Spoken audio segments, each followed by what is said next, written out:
Grant Fisher has absolutely destroyed the American record for 10,000 meters. I'm gonna react to the video, but more importantly, I wanna talk about some of the hype around this, how the race was set up, some of the controversy. He was wearing super shoes. We're definitely gonna talk about that. We're also gonna talk about the fact that he has now taken 2 of Galen Rupp's records, and also get into his medal chances this year at the World Championships, the 2022 World Championships here in my hometown of Eugene, Oregon. This was an absolutely incredible race. I mean, all the way down to the finish, a true cat and mouse game with 2 teammates pushing each other. They both set national records.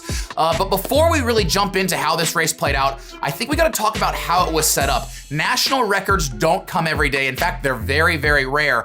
This meet was set up by one of my good friends, Jesse Williams, and he did everything possible to give these athletes the best chance to run a national record. I caught up with Jesse. Let's roll that film.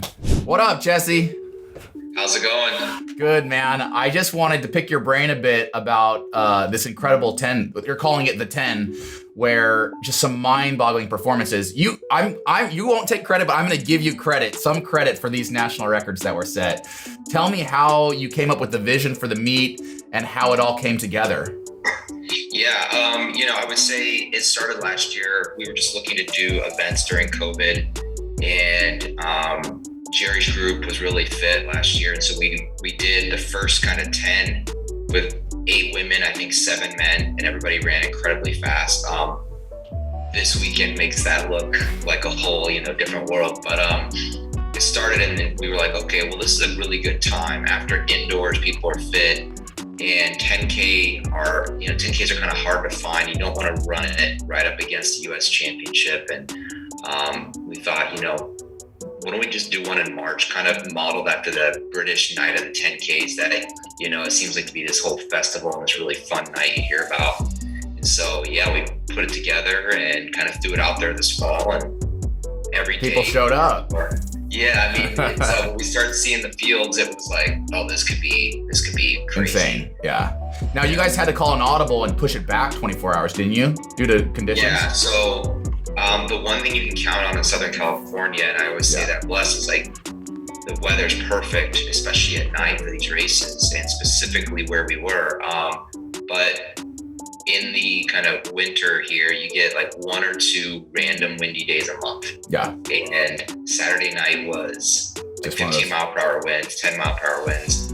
Just enough where you're trying to do what they're doing, these athletes. Yeah. If you're gonna take a crack at it, you want perfect conditions, and that's what you had on Sunday.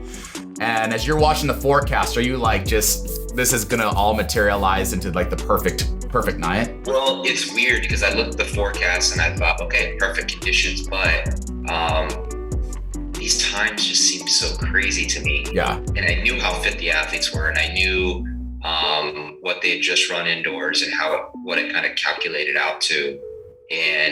But it still didn't make sense to me that was actually going to happen. So I was like, well, it's still an American record. It happens once, right? I mean, and so every however long. But yeah, it was perfect conditions. And I honestly, the thing that's haunting me right now is that we just couldn't do more for Elise and get her that record, because what she did out there was, just about the most impressive thing. Right.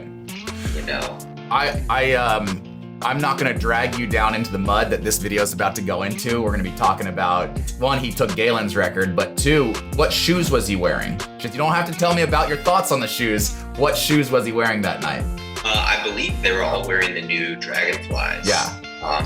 It's the new kind of, I'd be lying if I said I knew too much about it. It's the carbon fiber. Yeah. Whatever. Foam sandwich with carbon fiber. Yeah, and it's exceptional. I think the best take I've heard on it was Ben True was talking about it. Mm-hmm. And he was saying he used to do a workout with spikes, and he was trashed for a week. And this is a high mileage. Yeah. Ben True's known for being gritty, right? He doesn't complain. And he was like, if I wear these spikes, I can come right back. Yeah. And so he was kind of alluding to, he goes, I don't know if it's the spikes that are making people faster, or if it's the recovery because of the spikes that are allowing people to do more. All right, no one knows the sport better than you. Galen Rupp when he ran the American record, Chris Zielinski when he ran the American record at 10K, and Grant Fisher, you put them all right at their peak when they ran that performance, and you put them in the same shoes, who wins? You know, it's a great question. I would say if you look, I like to look at where people started, and Grant was a better high school runner. Sounds crazy to say that because we're talking about Zielinski and Rupp, yeah, two of the biggest high school names ever. You know, Grant ran 8:42 for 2 miles as a junior in high school. Yeah. So we knew this was coming 10 years ago, basically. He was doing things. I mean, I was at Brooks. He ran the Brooks PR and I ran 8:42. Him and Drew Hunter went right to the line. And I remember that. Where Drew is, you look at where Grant is, they're doing amazing things. And so I like to say that the extrapolation from that, plus he's in this, something that didn't really exist. Well, I guess it existed for Zielinski and Rupp, where these, you know, this group training that, you know, what it does when you're training with other record holders and you're training with, he's training, you know, right now Grant's training with Mo, who just ran into the line. They're both at their absolute peak. Mo's a medalist on the world stage. And so I think that's special. It's tough because when Zielinski did it, it was kind of out of absolute nowhere. It was his first 10K ever. And Rupp did a very manicured American record where he was, I think, paced about as far as Grant was. So it's tough. I'd have to say I give Grant the slight nudge because of his ability to finish. Yeah, that finish was insane. I mean, I was like, oh, he had a great race. He'll finish second. He'll still get the American record. For him to come back in that last 100 meters, just unbelievable. You know, like Zielinski was strong. Yeah, and he ran that. I think he looked great the last 800, but I think if it gets down to the last 50 and all three of those guys are together, I gotta give it to Grant. All right. I'm gonna defer to your expertise on this particular subject. I am going to talk a bit more about super shoes here in just a moment, my thoughts on that.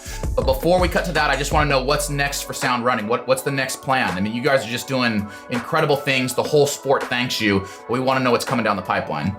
Yeah, we have an event in May back at the same track where kind of full track me. So, full distance night on Friday. So 800s, 1500s, 5K, even another 10K for everybody that didn't get a chance to run this one.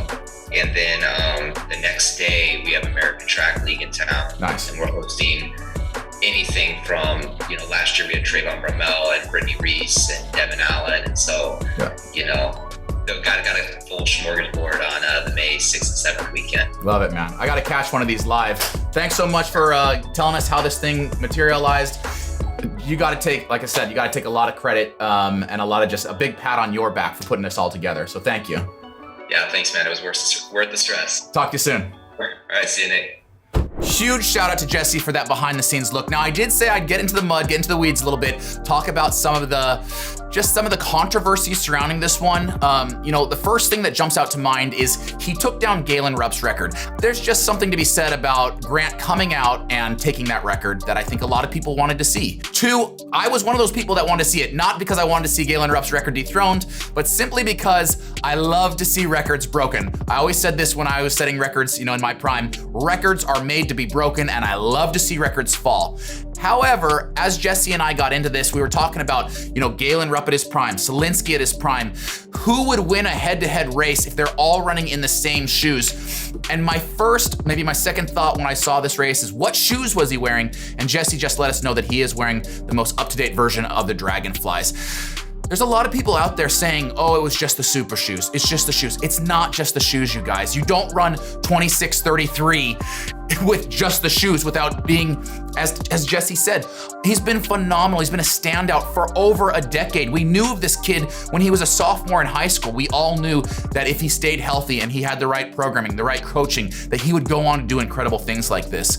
So I'm not going to say it's all the shoes. The shoes probably helped him just the exact same way that people used to set records on cinder tracks, and we don't run on cinder anymore. We run on urethane tracks. That urethane makes us faster. The shoes make us faster. This is the evolution of the sport. And so it's like comparing apples and oranges if you're gonna compare what someone did 50 years ago or even 10 years ago with what we are able to do today. So in summation, technology is going to continue to evolve. Times are going to get faster. We're going to continue to redefine what we are capable of as a species. And that's flippin' awesome. So huge shout out to Grant Fisher for this record. I have to think he's a medal favorite at 2022 this year, and I will be there watching. I hope you guys come out and watch with me. Eugene, Oregon, Tracktown USA, baby. See you guys next week.